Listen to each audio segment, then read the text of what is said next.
Champions ట్రోఫీలో భాగంగా high voltage మ్యాచ్కు సమయం ఆసన్నమైంది. దుబాయ్ వేదికగా జరుగుతున్న మ్యాచ్లో పాకిస్తాన్ టాస్ గెలిచి బ్యాటింగ్ ఎంచుకుంది. భారత్ను ఫీల్డింగ్కి ఆహ్వానించింది.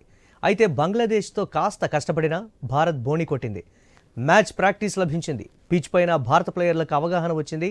దుబాయ్ వేదికగానే మ్యాచ్ జరుగుతూ ఉండటం భారత్కు కలిసొచ్చే అంశం. టీమిండియా ఓపెనర్లు రోహిత్, గిల్ గుడ్ టచ్లో కనిపిస్తున్నారు.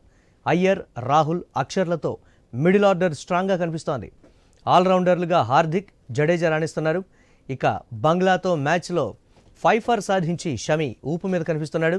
మరోవైపు పాకిస్తాన్ న్యూజిలాండ్తో మ్యాచ్లో ఓడిపోయి ఆత్మవిశ్వాసం సన్నగిల్లింది. పాక్ ప్లేయర్లు అరకొరగా మంచి ప్రదర్శనలు చేస్తున్న జట్టుగా రాణించకపోవడం ఆ జట్టుకు మైనస్గా మారింది. టోర్నీలో నిలవాలంటే పాకిస్తాన్ తప్పక గెలవాల్సిన పరిస్థితి ఉండడంతో ఆ జట్టు కాస్త ఒత్తిడిలో ఉంటుందనడంలో సందేహం లేదు. 2 ఏళ్ల తర్వాత మ్యాచ్ జరుగుతూ ఉండడంతో భారీ హైప్ నెలకొంది.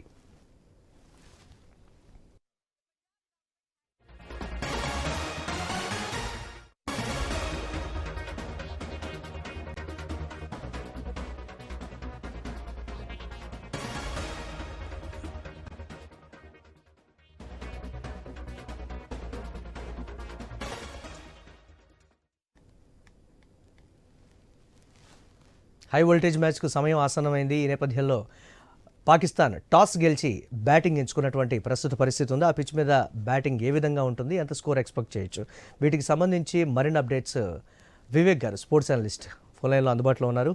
వివేక్ గారు, ఏ విధంగా చూడొచ్చు? టాస్ గెలిచి బ్యాటింగ్ ఎంచుకుంది.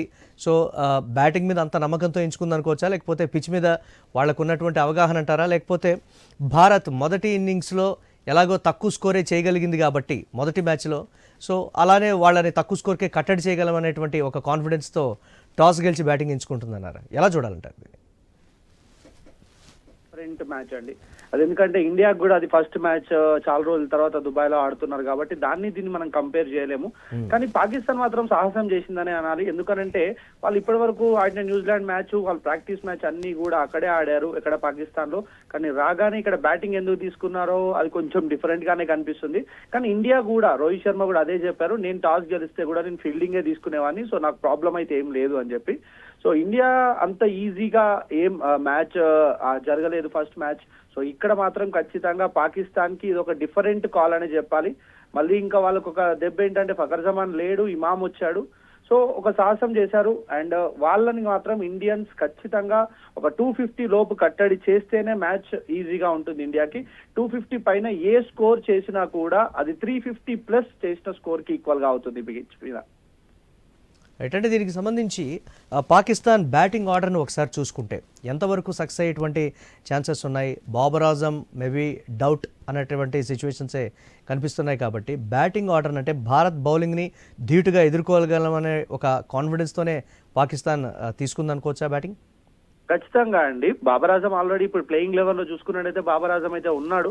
సరే, తన ఫామ్ గురించి మనం ఎక్కువ ఆలోచించొద్దు, బట్ ఇండియా అనగానే ప్రతి పాకిస్తాన్ ప్లేయర్ కూడా ఆడడానికి ప్రయత్నం చేస్తారు. కానీ ఇమాముల్ హక్ ఎవరైతే ఉన్నారో, ఇంతకు ముందు జరిగినటువంటి మ్యాచెస్ లో, ఐసీసీ మ్యాచెస్ లో ఖచ్చితంగా ఇండియాకి ఎగైనెస్ట్ మంచి యావరేజ్ ఉన్నటువంటి వ్యక్తి. సో తను మళ్ళీ ఓపెనర్ గా వచ్చేస్తారు. కానీ ఇక్కడ బాబర్ ఆజం ఓపెనర్ గా ఆడతాడా లేదా షకీల్ నే పంపిస్తారా అనేది మాత్రం ఖచ్చితంగా చూడాల్సి వస్తుంది. సో వాళ్ళ టాప్ ఆర్డర్, ఇమామ్ కానివ్వండి, బాబర్ కానివ్వండి, షకీల్, రిజ్వాన్, సల్మాన్, ఇందాక కూడా మనం మాట్లాడుకున్నప్పుడు సల్మాన్ గురించి, ఈ టాప్ 5 బ్యాటర్స్ ని కనుక ఇండియన్ టీం మొదటి 20 ఓవర్స్ లో కనుక వికెట్లు తీసినట్టయితే ఒక లో స్కోర్ కి కట్టడి చేయొచ్చు. బట్ ఈ 5 మెంబర్స్ కూడా ఒక మంచి బ్యాటింగ్ స్ట్రాటజీతోనే వస్తారు అని చెప్పి మనం ఎక్స్పెక్ట్ చేయొచ్చు. వాట్ అబౌట్ ద స్పిన్ ఎలా చూడాలంటారు? ఆ పిచ్ మీద భారత స్పిన్నర్స్ ఎంతవరకు రాణించేటువంటి ఛాన్సెస్ ఉన్నాయి? గణాంకాలు ఎలా నమోదవుతాయంటారు? మేబీ స్పిన్ కి అంత మేబీ సపోర్ట్ చేయకపోవచ్చు, ఎందుకంటే ఇది స్లో వికెట్. ఎప్పుడైతే బాల్ ఆగి వస్తుందో, ఆ బాల్ ఆగి వచ్చినప్పుడు జడేజా ఎక్కువగా ఫాస్టర్ రన్స్ చేస్తూ ఉంటాడు. కాబట్టి జడేజాని పక్కన పెట్టి అక్షర్ అండ్ కుల్దీప్, మెయిన్ గా కుల్దీప్ అనేది క్రూషియల్ రోల్ ప్లే చేస్తాడు. ఎందుకంటే తన బాల్ జడేజా లాగా, అక్షర్ లాగా ఫాస్ట్ గా రాదు కాబట్టి. సో వీళ్ళిద్దరితో పాటు హార్దిక్ పాండ్యా ఒక ఫాస్ట్ బౌలర్ లా కాకుండా వేరియేషన్స్ చేస్తూ ఒక 110 వేయగలుగుతాడు, 115 వేయగలుగుతాడు, అటు 138 కూడా వేయగలుగుతాడు. సో ఈ వేరియేషన్స్ తోని మిడిల్ ఆర్డర్ లో మెయిన్ గా కుల్దీప్ అండ్ హార్దిక్ పాండ్యా ఒక పార్ట్నర్షిప్, బౌలింగ్ పార్ట్నర్షిప్ కనుక మంచిగా రాణిస్తే ఆ డౌన్ ద ఆర్డర్ ఎవరైతే పాకిస్తాన్ బ్యాటర్స్ ఉన్నారో, ఖుష్దిల్ కానివ్వండి, తయబ్ తాహిర్ కానివ్వండి, వీళ్ళని కూడా ఒక కట్టడి చేసే అంశాన్ని స్పిన్నర్స్ దృష్టిలో పెట్టుకోవాలి. ఎస్, భారత్ ఆల్రౌండర్లకే ఒక ప్రిఫరెన్స్ ఇచ్చింది తప్ప వరుణ్ చక్రవర్తి సర్ప్రైజింగ్ అనుకున్నాం ఇందాక మనం. సో ఎక్కడ వరుణ్ చక్రవర్తికి ఛాన్స్ అయితే లేనటువంటి సిచ్యువేషన్ ఎక్స్పెక్టెడ్ అనేది. మేబీ రోహిత్ శర్మ ఎప్పుడు కూడా ఏమని ఆలోచిస్తాడంటే ఒక విన్నింగ్ స్ట్రీక్ తోనే వెళ్ళాలి అని అనుకుంటాడు. సో మధ్యలో చేంజెస్ చేయాల్సిన అవసరం అయితే రాలేదు. మన మ్యాచ్ అంత కష్టంగా అయితే గెలవలేదు. సో ఖచ్చితంగా చక్రవర్తి ఉంటే బాగుండు అని మనం అనుకున్నాం. బట్ కుల్దీప్ అవసరం ఉంది. ఇప్పుడు కుల్దీప్ కూడా ఉన్నాడు కాబట్టి, అండ్ ఇక్కడ జడేజా అండ్ అక్షర్ ని తీసే అంశం లేదు. ఎందుకంటే వాళ్ళిద్దరూ బ్యాటింగ్ కూడా చేయగలుగుతారు. డెప్త్ లో కూడా బ్యాటింగ్ అవసరం. ఎందుకంటే ఇటు బౌలర్స్ హరీష్ రౌఫ్, నజీం షా, అఫ్రీది వీళ్ళందరి బౌలర్ ని ఎదుర్కోవాలంటే ఒక డీప్ వరకు బ్యాటింగ్ అవసరం ఉందన్నమాట. సో అలాంటి బ్యాటింగ్ ని దృష్టిలో పెట్టుకొని నలుగురు ఆల్రౌండర్స్, ముఖ్యంగా అక్షర్ కానివ్వండి, హార్దిక్ పాండ్యా కానివ్వండి, జడేజా కానివ్వండి, ఓకే, సో వీళ్ళు ముగ్గురు మెయిన్ గా ఆల్రౌండర్స్ ఉన్నారు కాబట్టి ఈ ముగ్గురు ఆల్రౌండర్స్ ని డెప్త్ పెంచుతుంది బ్యాటింగ్ లో అని చెప్పి ఉద్దేశంతో విన్నింగ్ టీమ్ తోనే వెళ్ళాడని మనం అనుకోవచ్చు. ఎస్, ప్రెషర్ ఫీల్ అయ్యేటువంటి సిచ్యువేషన్స్ ఉంటాయంటారా ఈ కండిషన్స్ లో? ఖచ్చితంగా నార్మల్ గా ఐసీసీ ట్రోఫీస్ ఏదైనా కానివ్వండి, అటు వరల్డ్ కప్ కానివ్వండి, T20 వరల్డ్ కప్ కానివ్వండి, టెస్ట్ కానివ్వండి, ఇట్లాంటి ఛాంపియన్స్ ట్రోఫీ కానివ్వండి, ఖచ్చితంగా ఉంటుంది ప్రెషర్ అనేది. మరి అలాంటిది మనం ఎప్పుడు రైవలరీగా చూసుకుంటాం. బట్ మన టీమ్ కి ప్రెషర్ గురించి చూస్తే చాలా తక్కువగా ఉంటుంది. బట్ పాకిస్తాన్ టీమ్ కి ఆ ప్రెషర్ ఎక్కువగా ఉంటుంది. అండ్ నాకు అనిపిస్తుంది ఈ రోజు మాత్రం విరాట్ కోహ్లీ ఫ్యాన్స్ కి ఫీస్ట్ ఉండబోతుందేమో అని చెప్పి ఎక్స్పెక్ట్ అయితే చేయొచ్చు. ఎస్, ఇందాక మనం అనుకున్నట్లుగా పాకిస్తాన్ బౌలింగ్కి సంబంధించి ఎక్కడ దాన్ని తక్కువ అంచనా వేయడానికి వీల్లేదు. అండర్ డాగ్గా కూడా బరిలోకి దిగి గెలిపించదగినటువంటి ఒక బౌలింగ్ అటాకింగ్ అనేది వాళ్ళకు ఉంది అనేటువంటి మాట కూడా ఇందాక మనం అనుకున్నాం. దాన్ని ఎలా చూడాలి? ఇప్పుడే కాదండి, గత ఒక 3 దశాబ్దాలుగా పాకిస్తాన్ క్రికెట్ అంటేనే మనకు గుర్తు వచ్చేది స్పీడ్. ఆ స్పీడ్, ఫాస్ట్ బౌలింగ్ అయితే ఎప్పుడు పాకిస్తాన్ కి పెట్టింది పేరు. కానీ ఇక్కడ ఈ వికెట్ మైనా మరి ఆ పేసర్స్ ఉపయోగపడతారా లేదా అన్నది మాత్రం ఖచ్చితంగా చూడాలి. లాస్ట్ మ్యాచ్ లో మనం చూసాము, అటు బంగ్లాదేశ్ పేసర్స్ కానివ్వండి, సరే షమీకి వికెట్ దొరికింది కానీ షమీ అంత పేస్ లేదు. ఒక రానా మాత్రమే 145 వరకు పేస్ వేశారు. సో ఇలాంటి పేసర్స్ బాల్ ని పేస్ ఒక్కటే వేస్తే సరిపోదు, వేరియేషన్ కావాలి. ఆ వేరియేషన్ షాహీన్ అఫ్రీది దగ్గర ఉంది, హరీష్ రౌఫ్ దగ్గర ఉంది, వీళ్ళిద్దరి దగ్గర అయితే ఉంది. బట్ మిగతా బౌలర్స్ ఆ సపోర్ట్ ఇస్తేనే కుదురుతుంది. లేదంటే మిగతా బౌలర్స్ కాస్త ఎక్స్పెన్సివ్ గా ప్రూవ్ అయ్యే ఛాన్సెస్ ఉంటాయి. సో మనం అంతగా భయం అని కాదు, అంతగా మనం ఒత్తిడిలోకి వెళ్లాల్సిన అవసరం లేదు. చాలా తక్కువ ఎక్స్పీరియన్స్ ఉన్న బౌలర్స్ ఉన్నారు కాబట్టి. ఈ పిచ్ మీద ఓపెనర్స్ ఎక్కువగా రాణించేటువంటి అవకాశాలు లేవు అని కూడా చాలామంది చెప్తున్నారంటే భారం మొత్తం కూడా మిడిల్ ఆర్డర్ మీదే పడేటువంటి అవకాశాలు ఎక్కువగా ఉన్నటువంటి మాట. సో బోత్ సైడ్ టీమ్స్ని మనం ఒకసారి చూసుకుంటే మిడిల్ ఆర్డర్లో అంత భారమైనటువంటి సిచ్యువేషన్ మోయగలిగినటువంటి బ్యాట్స్మెన్స్ ఎలా చూడాలి? ఖచ్చితంగా అండి. ఇప్పుడు పాకిస్తాన్ ఓపెనర్స్ సరే బాబర్ ఆజం ఆడుతున్నాడు, షకీల్ ఆడతాడు, ఇమామ్ వచ్చినా ఆడతాడు. కానీ అక్కడ రిజ్వాన్ కెప్టెన్సీ వచ్చిన తర్వాత, ఇప్పుడే కాదు తన కెప్టెన్సీ రాకముందు నుంచి కూడా మిడిల్ ఆర్డర్ లో చాలా చక్కగా లోవర్ మిడిల్ ఆర్డర్ కూడా ఆడిన దాఖలు ఉన్నాయి. సో రిజ్వాన్ ఆడగలుగుతాడు. అండ్ ఇందాక కూడా మనం మాట్లాడుకున్నాం, సల్మాన్ కు ఉన్నటువంటి మిడిల్ ఆర్డర్ యావరేజ్ ప్రస్తుతానికి హైయెస్ట్ యావరేజ్ అన్నమాట. సో సల్మాన్ ఉన్నాడు అండ్ కుష్జిల్ కూడా, యంగ్స్టర్ కుష్జిల్ కూడా మంచిగా ఆడుతున్నారు. సో వాళ్ళ మిడిల్ ఆర్డర్ ఎంత టఫ్ గా ఉందో ఇటుకడ మనం చూస్తే కేఎల్ రాహుల్ ని మెచ్చుకోవాలండి. కేఎల్ రాహుల్ ని ఎక్కడ ఆడిపిస్తే అక్కడ ఆడుతున్నాడు. లాస్ట్ మ్యాచ్ లో అయితే నెంబర్ 6 లో కూడా ఆడాడు. సో అక్షర్ పటేల్ కూడా ఆడుతా ఉన్నాడు, హార్దిక్ పాండ్యా ఉన్నాడు, శ్రేయస్ అయ్యర్. మనకు కూడా మిడిల్ ఆర్డర్ చాలా బాగుంది. సో ఎలాంటి ప్రాబ్లం అయితే లేదు. కానీ ఇక్కడ ఏంటి అని అంటే ఒక బిగ్ స్కోర్ వాళ్ళని చేయనియొద్దు. వాళ్ళని కనుక బిగ్ స్కోర్ చేసినట్టయితే డెఫినెట్ గా మనం ప్రెషర్ లోకి వెళ్తాం. సో మిడిల్ ఆర్డర్ ఎప్పుడైతే ఆ రొటేషన్ సింగిల్స్, టూస్ తీసుకోగలుగుతారో సో అది ఈజీగా ఉంటుంది. బౌండరీస్ మాత్రం ఎక్స్పెక్ట్ చేయొద్దు మిడిల్ ఆర్డర్ బ్యాటర్స్ నుంచి. ఒక రొటేషన్, ఒక మంచి పార్ట్నర్షిప్ ఇస్తే సరిపోతుంది 2 టీమ్స్ దగ్గర నుంచి. 25 to 40 ఓవర్స్ ఇన్ బిట్వీన్ బాగా క్రూషియల్ మూమెంట్గా కూడా చెప్తూ ఉంటారు ఈ పిచ్ మీద. పర్టికులర్గా ఏదైనా మనం టార్గెట్ ఎక్కువగా చేయాలి అన్నా కానీ, లేకపోతే స్కోర్ ఎక్కువగా కూడా ఆపోజిట్ టీమ్కి టార్గెట్ ఎక్కువ ఇవ్వాలన్నా, ఆ క్రూషియల్ మూమెంట్ ఆ బిట్వీన్ ఓవర్స్లో ఇది ఎలా ఉంటుందంటారు అసలు? ఎప్పుడు కానీ దుబాయ్ లో మనం ఇప్పటివరకు చూసిన మ్యాచెస్ అన్ని కూడా T10 లీగ్ మ్యాచెస్ చూసాం, T20 మ్యాచెస్ ఎక్కువగా జరుగుతుంటాయి. ఎందుకంటే అక్కడ 1 డేస్ కానీ టెస్ట్ కానీ చాలా తక్కువగా మనం మ్యాచెస్ చూస్తుంటాం. సో ఇక్కడ వికెట్స్ కూడా ఎలా ఉంటాయి అని అంటే అవి ఒక 20 ఓవర్స్ వరకు కూడా స్ట్రెంగ్తన్ అయ్యి ఉంటాయి అన్నమాట. సో ఎప్పుడు T20 మ్యాచెస్ కి 20 ఓవర్స్ తర్వాత మళ్ళా రోలింగ్ జరుగుతుంది, మళ్ళా వికెట్ ని సరి చేస్తారు, తర్వాత సెకండ్ ఇన్నింగ్ వస్తుంది. సో ఇక్కడ ODI మ్యాచెస్ కి ఏమవుతుంది అని అంటే 20 ఓవర్స్ 25 ఓవర్స్ వరకు ఆ వికెట్ ఏదైతే ఉందో అలాగే ఉంటుంది. 25 ఓవర్స్ తర్వాత అది దాని స్వభావాన్ని కోల్పోతుంది కాబట్టి అప్పుడు మనం ఎక్స్పెక్ట్ చేసినట్టు బ్యాట్ మీదకి రాదు బాల్. సో అలాగా ఇక్కడ బ్యాటర్ కి కొంచెం క్రూషియల్ అవుతుంది. శుభ్మన్ గిల్ ఏదైతే రోల్ ప్లే చేశాడో ఆ రోల్ ఎవరో ఒకరు ప్రతి టీం కి ఆడాల్సిన అవసరం ఉంది. అటు పాకిస్తాన్ కన్నా కానివ్వండి, ఇటు ఇండియా కన్నా కానివ్వండి. సో ఆ 25th ఓవర్ నుంచి 50th ఓవర్ వరకు నేను అంటాను. సో ఈ 25 ఓవర్స్ ఒక యాంకల్ రోల్ ఒకరు ప్లే చేస్తూ, ఇంకొకరు మాత్రం స్ట్రైక్ ని రొటేట్ చేస్తూ తడపా బౌండరీస్ కూడా కొడుతూ ముందుకు తీసుకెళ్లాల్సిన అవసరం అయితే ఉంటుంది. ఎస్, అంటే పాకిస్తాన్ టీం నుంచి సెంచరీస్ బాధేంత ఎక్స్పెక్టేషన్స్ ఉంటాయంటారా ఇప్పుడున్న కండిషన్స్లో ధీటైన భారత బౌలింగ్ విభాగాన్ని తట్టుకొని? మనం ఎప్పుడు తక్కువ అండర్ ఎస్టిమేట్ అయితే చేయొద్దు పాకిస్తాన్ టీమ్స్ ని. ఎందుకంటే పాకిస్తాన్ టీం ఇండియాకి ఎగైనెస్ట్ సెంచరీ కొట్టిన వాళ్ళు ఈ టీమ్ లో ఆల్మోస్ట్ ఒక ముగ్గురు ఉన్నారు. ఇమామ్ సెంచరీ కొట్టాడు, బాబర్ సెంచరీ కొట్టాడు, రిజ్వాన్ కూడా సెంచరీ కొట్టిన ఎక్స్పీరియన్స్ వాళ్ళకు ఉంది. సో ఎగైనెస్ట్ ఇండియాకి. సో అలాంటి ప్లేయర్స్ ఉన్నారు కాబట్టి డెఫినెట్ గా తక్కువ అంచనా వేయకూడదు. ఎందుకనంటే మన దగ్గర బౌలింగ్ ఉంది, కానీ ఎక్స్పీరియన్స్ బౌలర్స్ ఎవరు లేరు, షమి అనేది లేరు. సో మెయిన్ గా పేసర్స్ లో, స్పిన్నర్స్ లో జడేజా ఉన్నాడు, అక్షర్ ఉన్నాడు.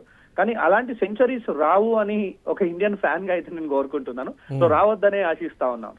అంటే ఆఫ్టర్ టాప్ ఆర్డర్ ఫెయిల్యూర్ కంటిన్యూగా కొలాబ్స్ అనేది అవుతుంది పాకిస్తాన్ జట్టు. ఈ మధ్యకాలంలో ఎక్కడా కూడా మిడిల్ ఆర్డర్ కానీ lower middle order winning chance మనకే ఎక్కువ ఉంటుంది అనేటువంటి మాట. అలా ఉంటుందంటారా? షూర్ గా అండి, 100% అండి. Not only with Pakistan. సరే, పాకిస్తాన్ ఇప్పుడున్న ఫామ్ చూస్తే మనకు అదే కనిపిస్తుంది. రీసెంట్ గా వాళ్ళు సిరీస్ ఓడిపోయి వస్తున్నారు, మనమేమో సిరీస్ ఇంగ్లాండ్ పైన గెలిచి వస్తున్నాము. సో ఈ కాన్ఫిడెన్స్ కూడా ఉంటుంది. అండ్ పాకిస్తాన్ టాప్ ఆర్డర్ కోల్పోతూ వస్తున్నారు. కానీ లాస్ట్ మ్యాచ్ లో బాబర్ ఆజం అయితే ఒక ఒంటి చేతోని ఫైట్ చేయడానికి ప్రయత్నం చేశాడు. ఆల్మోస్ట్ ఒక 64 రన్స్ కూడా తన బ్యాట్ నుంచి వచ్చాయి. కానీ రిజ్వాన్ గనక ఆ సపోర్ట్ ఇస్తే, వీళ్ళిద్దరూ గనక వెంటనే వికెట్స్ కోల్పోతే కొలాప్స్ అయ్యే ఛాన్స్ ఉంది. కానీ వీళ్ళిద్దరిట్లలో ఎవరో ఒక్కరు యాంకల్ రోల్ ప్లే చేస్తే కింద యంగ్స్టర్ సపోర్ట్ చాలా పక్కా వస్తుంది. సో వీళ్ళిద్దరు మెయిన్ గా ముగ్గురు అనుకోవాలి, ఇమామ్ అండ్ రిజ్వాన్ అండ్ బాబర్. వీళ్ళ ముగ్గురిని కనుక అవుట్ చేస్తే డెఫినెట్ గా ఒక 240 కన్నా పెద్ద స్కోర్ అయితే రాదు. ఎస్, పాకిస్తాన్ టీంకి సంబంధించి పర్టికులర్గా ఈ మధ్యకాలంలో వస్తున్నటువంటి విమర్శలు ఏంటి అంటే ఎక్కువగా కూడా డామినేషన్ గేమింగ్ అనేది ఎక్కువ ఉంది. ఇంటర్నల్ పాలిటిక్స్ వల్ల వాళ్ళు ఒకళ్ళొకళ్ళు డామినేట్ చేసుకొని వాళ్ళ ఆటను కూడా వాళ్ళు తగ్గించుకునేటువంటి ప్రయత్నం చేస్తున్నారు అనేటువంటి మాట. బట్ ఆ యూనిటీ అనేది ఇండియాకి వచ్చేటప్పటికి సో అది అందరు యూనిటీగా వర్క్ చేస్తారనేటువంటి ఇంకో కామెంట్ కూడా ఉంటుందంటారా అట్లా? డెఫినెట్ గా అండి. క్రికెట్ ఈజ్ ఆల్ అబౌట్ ఒక టీమ్ గేమ్. ఒకరు పర్ఫార్మ్ చేస్తారు, ఒకరు సెంచరీ కొడతారు, ఒక 4 వికెట్లు తీస్తారు అంటే సరిపోదు కదా అండి. ఖచ్చితంగా క్యాచెస్ విన్ ద మ్యాచెస్ అని మనం అంటుంటాం. ఫీల్డింగ్ లో ఆ కోఆర్డినేషన్ కావాలి. విరాట్ కోహ్లీని చాలా మంది అడుగుతుంటారు ఎందుకు బ్యాక్ చేస్తున్నారు ఇంకా కూడా తనని అని అంటే, విరాట్ కోహ్లీ టీమ్ లో ఉండడం వల్ల ఒక ఎనర్జీని ఇస్తాడండి. ఆ ఎనర్జీ అనేది మిగతా 11 మెంబర్స్ కి కూడా పాకుతుంది. రోహిత్ శర్మ ఎందుకు ఇంకా ఉన్నాడు అని అంటే, రోహిత్ శర్మ అందరినీ యునైట్ చేస్తాడు. సో ఇలాంటి ప్లేయర్స్ ఖచ్చితంగా ప్రతి టీంలో ఉండాలి. ముఖ్యంగా పాకిస్తాన్ లో ఒకప్పుడు ఎవరైతే ఇంజమాముల్ హక్ ఉన్నాడో, ఇంజమాముల్ హక్ అలాంటి రోల్ ప్లే చేసేవాడు, వాసిం అక్రమ్ అలాంటి రోల్ ప్లే చేసేవాడు. సో అలాంటి ఒక క్వాలిటీ క్రికెట్ ఎందుకు లేకపోతుంది అని అంటే, సో మేబీ మీరు అన్నట్టుగా ఆ కోఆర్డినేషన్ కానివ్వండి, ఇది ఒక టీమ్ గేమ్ అనేది మర్చిపోయి ఇండివిజువాలిటీ గేమ్ అనేది కొంచెం అక్కడ కనిపించడం వల్ల ఆ లోపం అయితే ఖచ్చితంగా ఏ టీం కైనా ఆ కెప్టెన్సీ కానివ్వండి, లేకపోతే ఆ యూనిటీ అనేది ఖచ్చితంగా అవసరం అయితే ఉంటుంది. సో అది కొంచెం రోల్ ప్లే చేస్తుంది. ఒక 10% మ్యాచ్ స్వభావాన్ని మార్చే రోల్ అయితే ప్లే చేస్తుంది.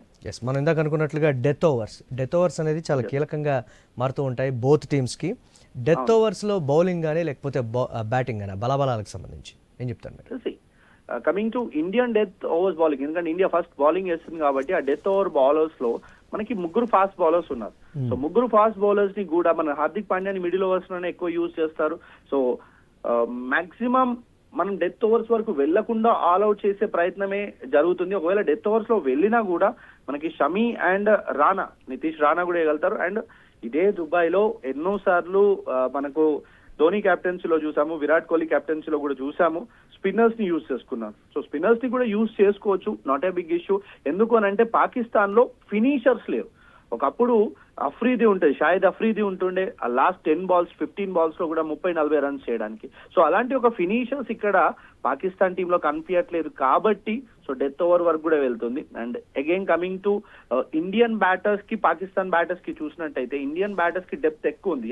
నెంబర్ 8 వరకు కూడా బ్యాటింగ్ చేయగలుగుతారు. కానీ ఇక్కడ పాకిస్తాన్ వరకు చూసుకుంటే తయబ్, తాహిర్ అండ్ కుష్దిల్ తర్వాత ఎవరు కూడా అట్లా కనీసం ఒక 10-12 రన్స్ కూడా చేసిన ఎక్స్పీరియన్స్ లేదు కాబట్టి సో వీళ్ళు అప్పటి వరకు మిడిల్ ఆర్డర్ బ్యాట్స్మెన్స్ ఉంటేనే ఖచ్చితంగా ఒక భారీ స్కోర్ స్లాగ్ ఓవర్స్ ని యూజ్ చేసుకోగలుగుతారు.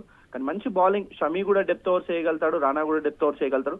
అండ్ హార్దిక్ పాండ్యా అలాంటి వరల్డ్ కప్ లోనే డెత్ ఓవర్స్ వేసిన ఎక్స్పీరియన్స్ ఉంది. So not a issue Indian bowlers కి డెత్ ఓవర్స్ లో. యాజ్ యువర్ పర్సెప్షన్ ఎంతవరకు ఇండియాకి టార్గెట్ పాకిస్తాన్ ఇచ్చేటువంటి ఛాన్సెస్ ఉన్నాయంటారు? 240 అనేది ఒక బెటర్ టార్గెట్, కానీ 250 260 అంటే మాత్రం కొంచెం టఫ్ టార్గెట్ ఇండియాకి అవుతుంది. సో ఎనీథింగ్ 240 బిలో అయితే మాత్రం ఇండియా ఈజీగాను బట్ 47-48 ఓవర్ వరకు చేజ్ చేయొచ్చు. Anything above 260 is little tough for Indian team. First batting చేసినటువంటి పిచ్ కండిషన్స్ ఎలా ఉంటాయంటారు దీనికి సంబంధించి దాదాపుగా? అదే మనం ఇందాక కూడా మనం మాట్లాడుకున్నాం, ఇక్కడ ఒక గ్యాప్ వచ్చింది, 1-2 డేస్ వికెట్ కి రెస్ట్ దొరికిన తర్వాత ఎప్పుడు కూడా ఆ వికెట్ స్వభావం చాలా బాగుంటది. సో మళ్ళీ ఇక్కడ డ్యూ ఉండదు, డే టైమ్ లో ఉంటుంది కాబట్టి బ్యాట్ మీదకి వస్తుంది కానీ కొంచెం ఆగి వస్తుంది. సో ఆ ఆగి వచ్చేది కనుక ఆ బ్యాట్స్మెన్స్ ఎవరైనా సరే, ఓపెనర్స్ వచ్చిన ఇమామ్ కానివ్వండి, షకీల్ కానివ్వండి, కొంచెం చూసి ఆడి రొటేషన్ చేసుకుంటూ ఫస్ట్ 20 overs కి 90 ఈజ్ అ బిగ్ టోటల్ ఇలాంటి వికెట్ పైన. సో మనం 120-150 కొట్టాల్సిన అవసరం లేదు. పాకిస్తాన్ లో అలా రన్స్ వచ్చినాయి, న్యూజిలాండ్ 350 కొట్టారు, 320 కొట్టారు, మిగతా టీంలు మేము ఇక్కడ కూడా అలాగే ఆడతాము అని అంటే మాత్రం దే లూజ్ వికెట్స్ అన్నమాట. సో అలా కాకుండా ఫస్ట్ 20 overs వరకు ఎలాంటి వికెట్ కోల్పోకుండా 90 నుంచి 100 రన్స్ వస్తే మాత్రం డెఫినెట్ గా ఒక మంచి టార్గెట్ వైపు పాకిస్తాన్ వెళ్ళొచ్చు. ఎక్సెప్ట్ రోహిత్ శర్మ, ఇండియన్ టీంలో అటాకింగ్ బ్యాటింగ్ అనేది కొంచెం లోపించింది గత కొన్ని మ్యాచ్ల వైజ్గా మనం చూసుకుంటే అనేటువంటిది చాలా వరకు వస్తున్నటువంటి విమర్శలు. దీన్ని అధిగమిస్తుందంటారా దీంట్లో? కమింగ్ టు ఓడిఐ, మనందరం కూడా T20కి అలవాటు పడ్డామండి. ఎప్పుడు కూడా T20 చూడగానే 6లు 4లు చూస్తూ ఉంటాం, కానీ వరల్డ్ ముఖ్యంగా ఓడిఐ ఓకే ఇంటర్నేషనల్ మ్యాచెస్ లో, వన్ డే మ్యాచెస్ లో ఏమవుతుంది అంటే అలాంటి స్వభావం అవసరం లేదు. మనం ఇంత ముందు కూడా ఒక స్టాట్స్ చూసాము, 130-120 పైన ఉన్న బ్యాటర్స్ ఎవరైనా ఉన్నారు అంటే అది రోహిత్ శర్మ మాత్రమే. సో అది సరిపోతుంది. యాక్చువల్ గా వన్ డే కలిసాలి 50 overs లో ఉండే బాల్స్ 300 స్కోర్ చేస్తే చాలా ఎక్కువ, మనందరికి కూడా తెలుసు ఓడిఐలో. సో దానికి సింగిల్స్ 2s తో పని సరిపోతుంది. అలాంటి అగ్రెసివ్ రోహిత్ శర్మ స్వభావం అలాంటిది. సో తను ఒక్కటి ఉంటే సరిపోతుంది.